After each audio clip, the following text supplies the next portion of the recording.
सातारा जिले के फलटन इलाके में महिला डॉक्टर की खुदकुशी मामले से राजनीतिक माहौल गर्मा गया है। इस घटना पर भाजपा नेत्री चित्रा वाघ ने एक वीडियो के माध्यम से अपनी दुखद प्रतिक्रिया व्यक्त की।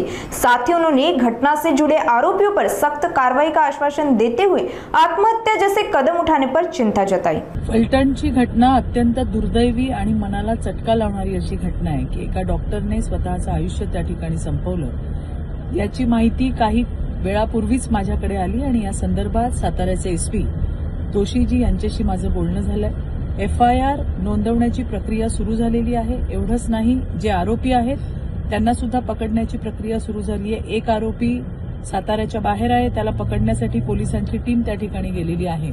त्यामुळे कुठल्याही क्षणी दोन्ही आरोपी हे अटकेमध्ये असतील। या संदर्भामध्ये मुलीने याआधी अशा पद्धतीचा मला त्रास होतोय अशी काही कंप्लेंट दिली होती का याचा सुद्धा आम्ही शोध घेतोय। जर दिली असेल तर त्याच्यावर कारवाई का झाली नाही याची सुद्धा माहिती घेतोय।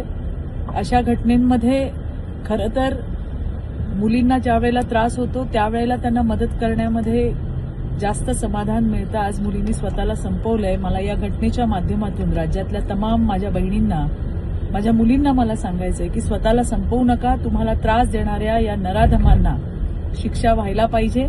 शासन तुमच्या सोबत आहे।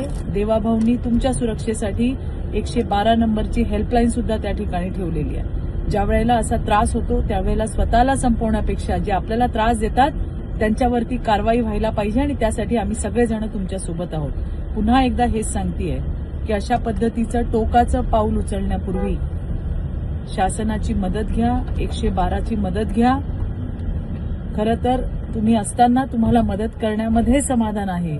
अशा घटना जीवाला चटका लावणाऱ्या आहेत, परंतु या घटनेमध्ये सुद्धा जे कोणी आरोपी असतील त्यांच्यावरती कारवाई केली जाईल। लवकरात लवकर हे आरोपी